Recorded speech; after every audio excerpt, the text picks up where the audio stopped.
Bienvenue sur On a Mind, partage d'un coach, le podcast des coachs inspirants. Je suis Vincent Lopez, coach professionnel certifié, spécialisé en éducation et en parentalité positive. Mon objectif, démocratiser un coaching de qualité qui s'appuie sur un code de déontologie éprouvé. Pour ça, en partenariat avec B-Coaching, je te présente chaque semaine une partie d'interviews de coachs professionnels, des experts passionnés et accessibles. Je te propose un voyage inspirant avec des coachs qui vont te présenter leur parcours authentique avec toutes les étapes qu'ils ont traversées. Leurs défis, leurs échecs et leurs réussites vont enrichir ta propre expérience. Et on ne s'arrête pas aux témoignages. Ils vont également te partager leur vision unique du coaching et te présenter des outils précieux pour t'aider toi ou tes clients à atteindre vos objectifs. Pour ne rien rater de l'émission, pense à t'abonner dès maintenant et ainsi rejoindre la communauté On a Mind. Bonne écoute!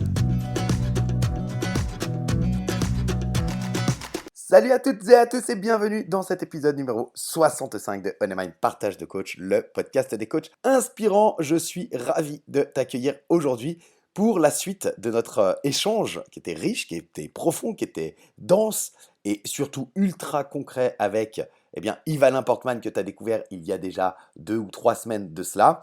Je t'avais dit lors de l'épisode de la semaine dernière qu'on se retrouverait cette semaine pour la suite de cet échange et on se retrouvera également la semaine prochaine pour la fin de notre échange.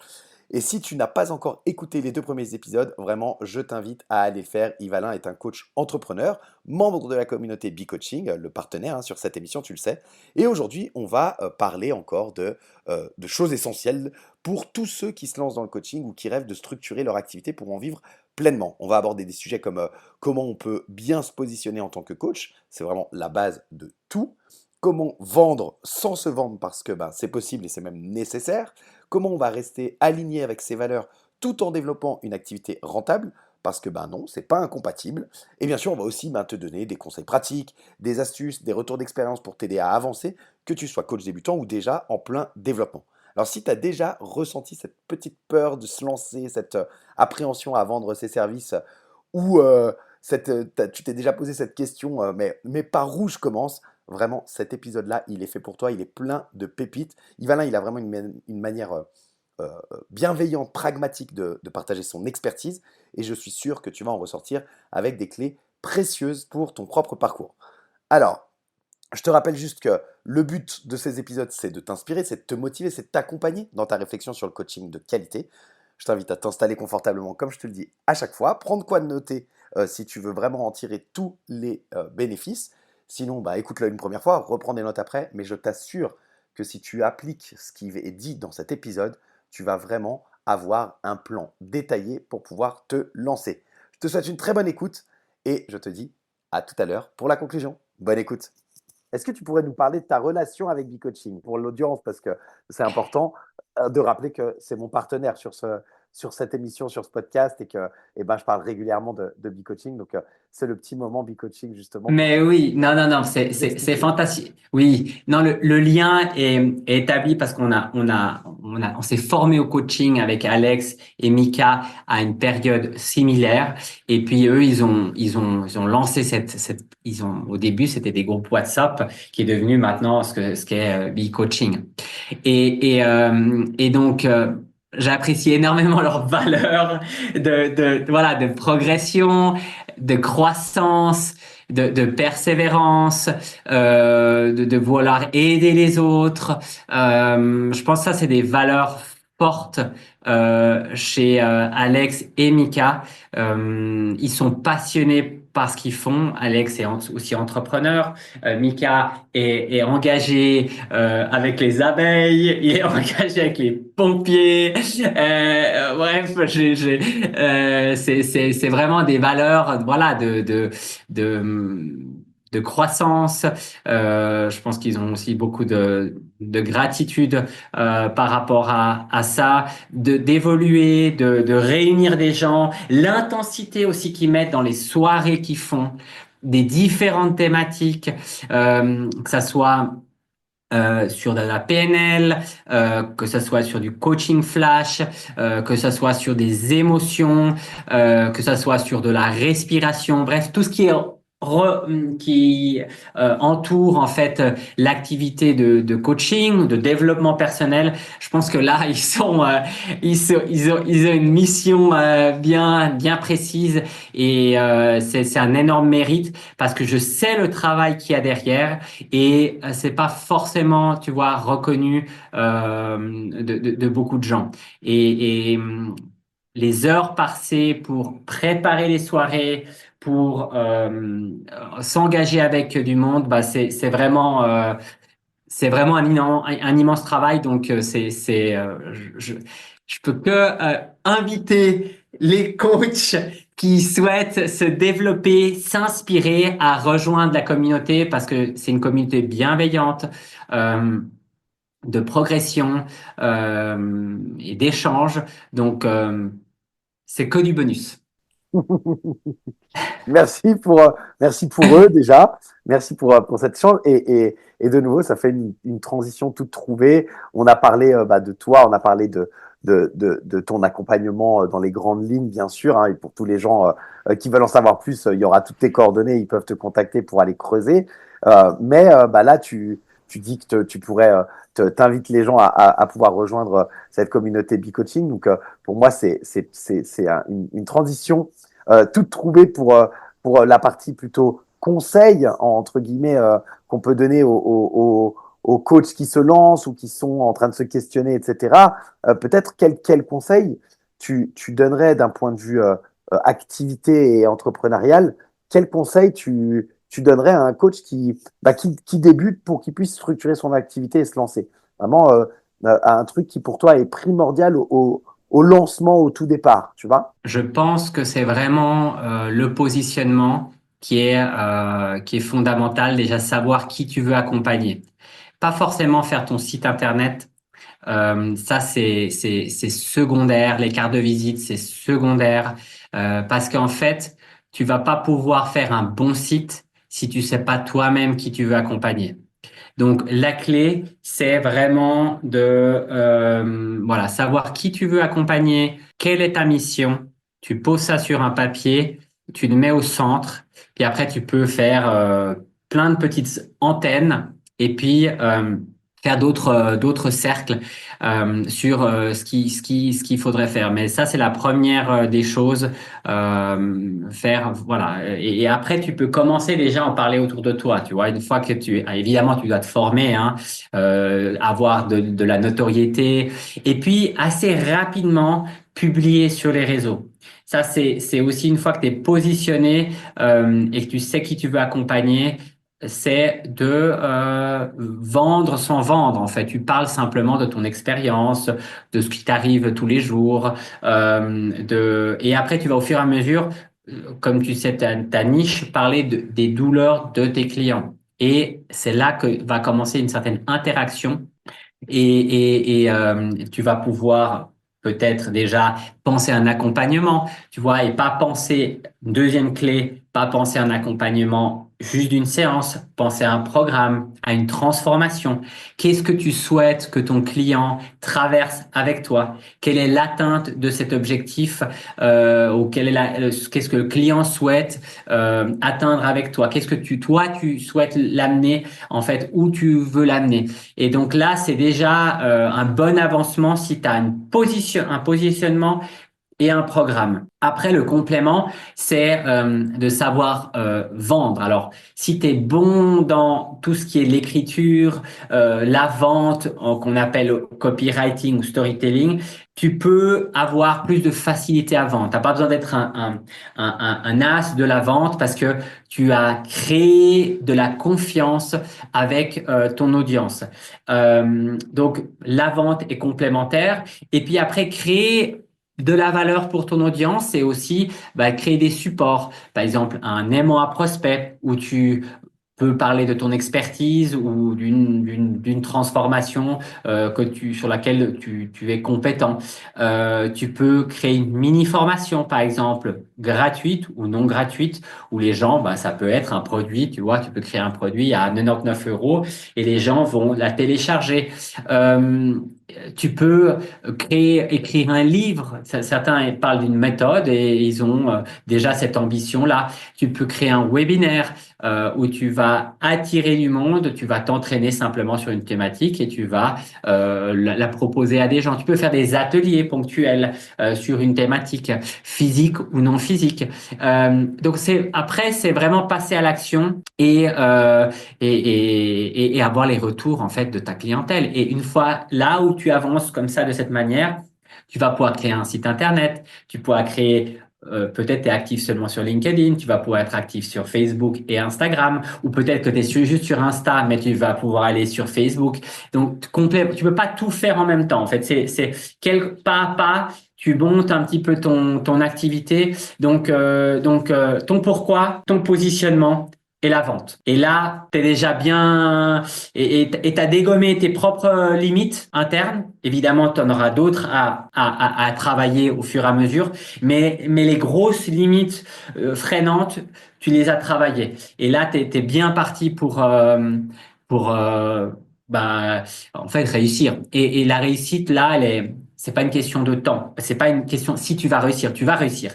C'est juste une question, justement, la vitesse, on va dire, à quelle vitesse tu vas réussir. Et là, petite clé, c'est bien d'avoir un peu des ressources, tu vois, financières, voilà, un peu de réserve.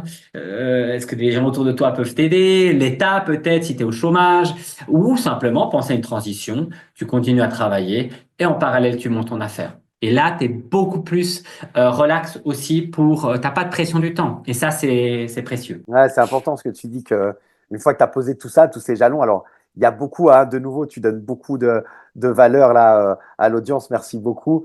Mais je trouve hyper important, une fois que tu as posé tout ça, si tu as fait chacune de ces étapes de manière très sérieuse, très approfondie, que tu as été creusé, etc., eh bien, la question de la réussite, c'est plus une question.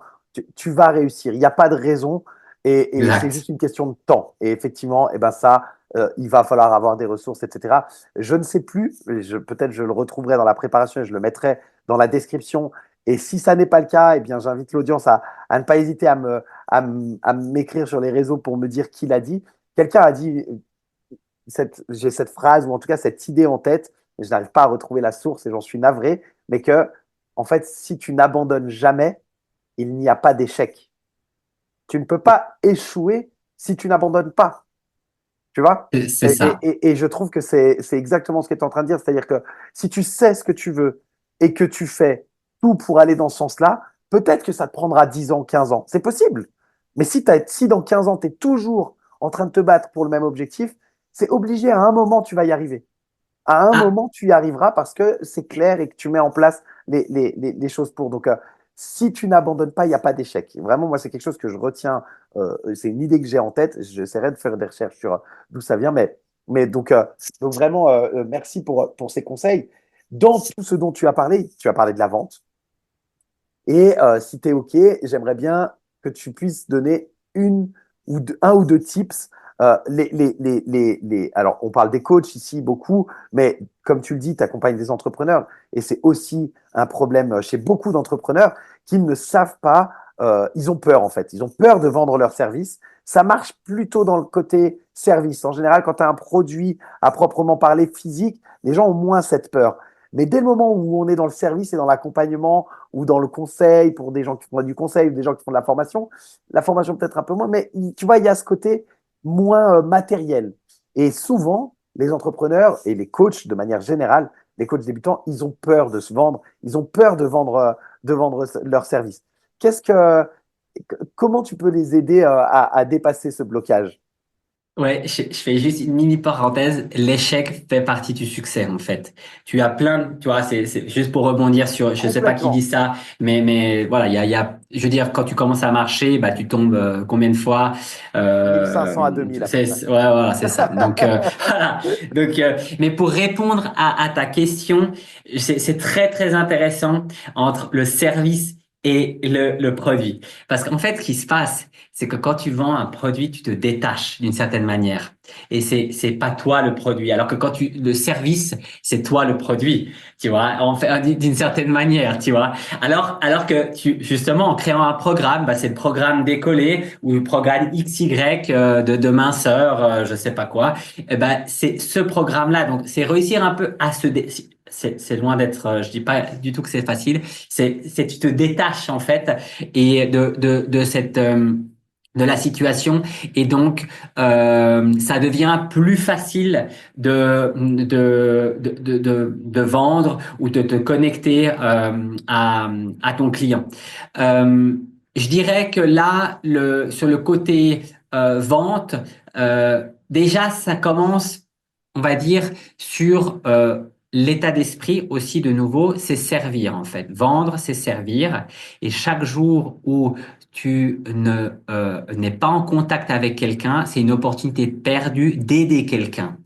Donc en fait, ça remonte déjà à avoir confiance dans ton produit, tu vois, dans ton service. Tu dis, mais ce produit, mais comment ça se fait que cette personne-là ne l'a pas, quoi? Comment est-ce que c'est possible que je suis passé à côté de ça, que d'autres gens ont vendu une prestation à eux, alors que je considère que mon produit est meilleur, tu vois, ou donc c'est déjà être hyper en confiance avec ce que tu vends. Ça veut dire que tu l'as étudié. Alors au début, quand tu commences, c'est vrai que tu as peut-être moins de recul, mais t'as pu quand même le tester avec d'autres personnes. Et au fur et à mesure, tu te dis, non, mais ce produit-là, il est juste génial. Alors, c'est pas seulement croire qu'il est génial, mais le mieux, c'est d'avoir des témoignages de clients. Donc, c'est aussi justement à ce moment-là, c'est de automatiquement demander des témoignages à tes clients, que ça soit en écrit ou en vidéo, pour avoir des retours, parce que ça crée énormément de confiance. Et une fois que tu as ce lien de confiance qui se fait par ta communication, à travers des webinars ou en passif à travers l'écriture, mais l'écriture permet également d'avoir quand même déjà un lien de confiance. Donc l'écriture, le visuel, et ces différentes voies en fait de communication permettent déjà de créer beaucoup de confiance. Et quand tu arrives sur la thématique de la vente, eh ben, la vente elle est déjà beaucoup plus facile. Et donc tu dois gérer beaucoup moins d'objections de temps, l'objection d'argent, l'objection c'est pas le moment, l'objection bah, l'autre a un autre programme. Et voilà, c'est toujours des excuses et là d'aller creuser quel est vraiment le souci en fait. Et s'il y a ça, c'est que si il faut que je réfléchisse. Si la personne te dit je dois réfléchir, bah souvent, ce qui se passe, c'est que le seul qui va réfléchir, c'est toi qui vends le produit ou le service, tu vois. Réfléchis, qu'est-ce qui fait que ton client n'a pas acheté encore, tu vois. Donc, ça se travaille beaucoup, beaucoup en amont, je pense, d'une certaine manière. Et puis, évidemment, d'avoir après quand même tu peux avoir des scripts de vente. Voilà, c'est chacun ses techniques. Tu peux avoir des techniques. Voilà, il dit ça, je réponds d'une certaine manière, mais c'est surtout d'être naturel, d'avoir confiance. Aujourd'hui, on est quand même dans les gens il y a une certaine méfiance aussi des réseaux. Donc, il faut être vraiment le plus naturel et amener le plus de valeur et construire et pas se décourager parce que aussi, beaucoup de gens ne peuvent pas réagir à ce que tu racontes. Et ils vont peut-être acheter dans 6 mois, 1 an, 2 ans. Donc, c'est de nouveau pas perdre cet objectif et persévérer et continuer et à aller dans ta mission, en fait, et ne rien lâcher parce que, voilà, les résultats sont parfois pas immédiats et cette vente bah, elle peut prendre du temps. Peut-être qu'il te dit non aujourd'hui, mais il peut revenir dans 6 mois. Et parce que voilà, chacun aussi a besoin de faire son évolution pour être là au bon moment. En fait, toi, tu veux aussi des clients qui soient convaincus, qui soient adaptés à ce que tu es toi, à ton énergie. Ça, c'est aussi la subtilité, c'est d'avoir de publier les choses qui sont vraiment, qui te correspondent pour attirer les clients qui te correspondent. Exactement, ouais. Merci beaucoup. Merci pour ces tuyaux. J'espère que ça aidera et je sais que ça aidera de nombreux coachs qui débutent. Une des problématiques, c'est que souvent, en tout cas dans les personnes avec qui j'ai pu échanger, j'ai l'impression qu'une des problématiques qui est rencontrée lorsque ils essayent de vendre, etc., ils ont l'impression de plus être alignés un peu avec leurs propres valeurs, quoi. Tu vois, il y a quelque chose qui, ils se disent, ouais, mais j'ai pas envie d'être je mets des guillemets et pardonnez-moi l'expression, mais un marchand de tapis, quoi, tu vois. Et donc, comment un coach, selon toi, il peut rester aligné avec ses valeurs tout en développant une activité qui soit rentable, qui lui permette finalement de vivre et de vendre son produit? Qu'est-ce qui va, quelles sont les choses qui vont peut-être l'aider à se rendre compte que l'un n'est pas incompatible avec l'autre? Oui, absolument. Ben, en fait, je pense que ça, c'est l'alignement d'une certaine manière de ses valeurs. Donc, faire tes valeurs. Tu peux même faire les valeurs d'un produit que tu vends. Peut-être qu'elles ont des valeurs, chaque produit a des valeurs différentes. Tu vois, si c'est un produit lié à l'argent, aura certaines valeurs. Si tu le dis un produit lié à l'émotion, parce que tu vends l'émotion, il y aura peut-être d'autres valeurs. Mais finalement, il doit y avoir un fil conducteur dans ce que tu proposes. C'est une sorte un peu d'ADN et c'est d'être fidèle à toi-même. Et on revient à cette base, à la racine de qui tu es, qu'est-ce que tu vaux et qu'est-ce que tu veux en fait faire de ta vie. Et si tu reviens à ta racine, tu te respectes toi-même, tu respectes évidemment tes clients, tu respectes ton entourage. Là-bas, c'est se respecter toi-même. Déjà, si toi, tu te respectes tes valeurs, c'est déjà un énorme pas parce que tu sais que ça, c'est mes valeurs et je vais essayer de pas rentrer en conflit avec d'autres valeurs. Le conflit, en fait, c'est quand les valeurs sont différentes, que ça soit dans le couple, avec ses enfants, avec son employeur, avec ses amis. Et c'est là où en fait, il y a une dissonance. Et si un client ne signe pas, ne vient pas, il y a peut-être une bonne raison en fait. C'est peut-être même un cadeau pour toi.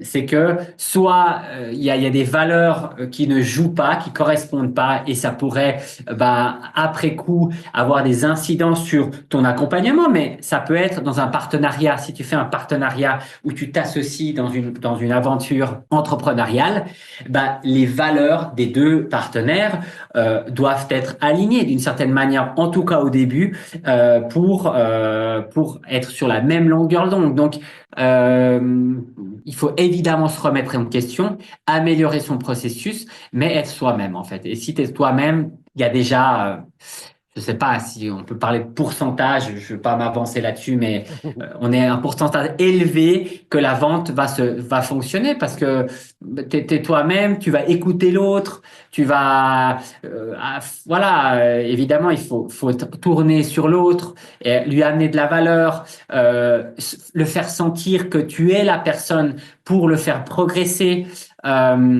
Qui va atteindre son objectif. Ça, c'est des choses, d'une certaine manière, qui sont un petit peu naturelles. Alors, on parle pas de soi, mais c'est vraiment montrer la transformation et pour qu'il atteigne son but. Parce qu'en fait, s'il vient te voir, la personne, elle a un caillou dans sa chaussure. En fait. Il y a quelque chose à un moment donné, qui la gêne et elle a besoin d'une solution. Et urgente parfois, très urgente parfois. Donc, tu es là pour solutionner cette thématique-là et donc il faut trouver les mots justes pour éluder ce caillou ou le rendre que ça devienne du sable et que ça devienne des grains de sable, on va dire. Et là, ça passe par la connaissance de ton client, qui est en amont de la vente, qui est le positionnement et le sondage en profondeur. Si tu connais bien ton client, comment il réfléchit, il y a forte chance que tu puisses utiliser les bons mots pour qu'il adhère et qu'il vienne avec toi dans ton aventure. Merci beaucoup, Yvalin, pour tous ces conseils. Je le mettrai en description aussi. En faisant des recherches, je suis tombé sur un podcast auquel tu as déjà participé.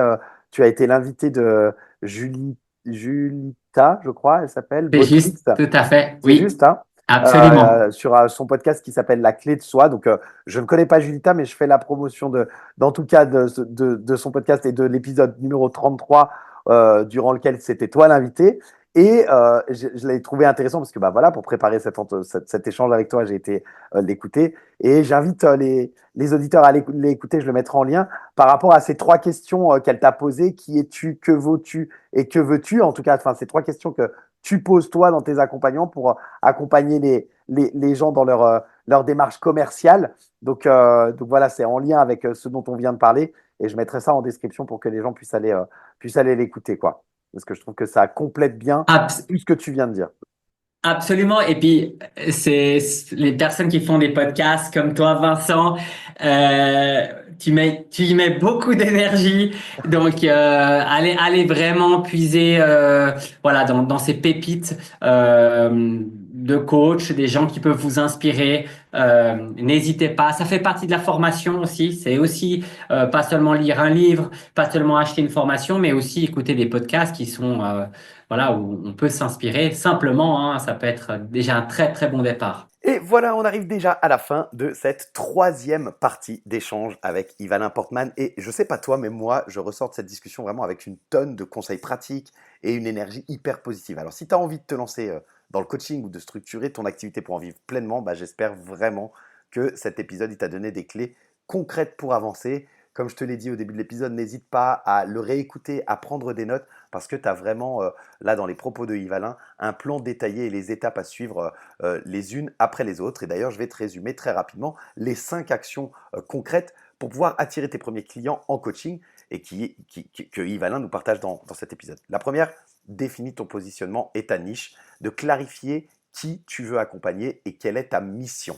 La deuxième, parle de ton expertise sur les réseaux sociaux, de partager ton expérience, tes connaissances, de créer de la confiance sur les réseaux. Ça te permet d'avoir une population un peu plus importante à cibler, de créer un programme ou une offre qui soit claire, de penser en termes de transformation, pas juste de séances individuelles, d'organiser des ateliers ou des webinaires gratuits, de montrer ton expertise, d'attirer des clients potentiels, de donner, d'offrir gratuitement, ça va te permettre d'avoir un retour entre guillemets sur investissement. Et puis de ne pas oublier de demander des témoignages et de créer de la confiance avec les personnes que tu accompagnes. Les retours de tes premiers clients, ça va être vraiment une arme puissante pour pouvoir convaincre les suivants, tous ceux qui viendront après. N'oublie pas la persévérance, c'est vraiment ton meilleur allié. Comme te l'a dit Yvalin, les résultats, ils ne sont pas toujours immédiats. Ça peut prendre du temps. Il faut être patient. Mais si tu restes focus, aligné avec tes valeurs et que tu n'abandonnes pas, que tu continues à avancer, c'est sûr, à un moment donné, les clients, ils viendront.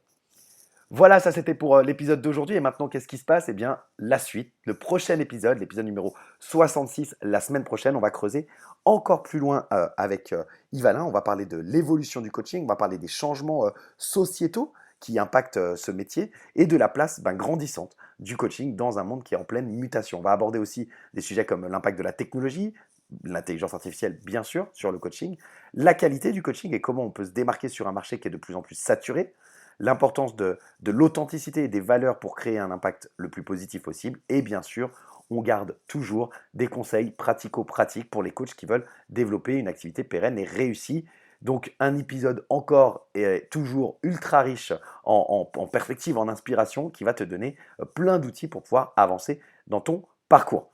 Si cet épisode t'a plu, tu le sais, eh bien n'hésite pas à le partager autour de toi, à le commenter ou à laisser un avis sur ta plateforme d'écoute préférée. Ça aide grandement à faire grandir l'émission et à la faire connaître et à diffuser tous ces messages inspirants à encore plus de monde. Et si tu veux en savoir plus sur Yvalin Portman ou sur la communauté B-Coaching, eh bien je te mets tous les liens utiles dans la description de l'épisode. Je te rappelle d'ailleurs, comme dit dans l'épisode de la semaine dernière, le séminaire BI Coaching le 5 et 6 mai 2024 en Ardèche dans un cadre inspirant. Un événement qui est limité, hein, il n'y a que 24 places et il y a un tarif early book si tu réserves avant le 28 février. Donc n'hésite pas, formation de mindfulness, formation point of view, il y aura des intervenantes de qualité, Corinne Moret, Lucie Rojas, et puis plein d'autres personnes, des surprises, bref, un super événement. Donc je te mets aussi tout ça dans la description. Je te remercie d'avoir été là jusqu'à la fin, merci d'avoir écouté l'épisode et surtout merci de faire partie de cette belle aventure autour du coaching de qualité. On se retrouve très vite la semaine prochaine pour la suite et fin de notre échange passionnant avec Yves Alain. D'ici là, prends soin de toi, reste aligné avec tes valeurs et surtout, passe à l'action. Allez, à très vite, bye bye.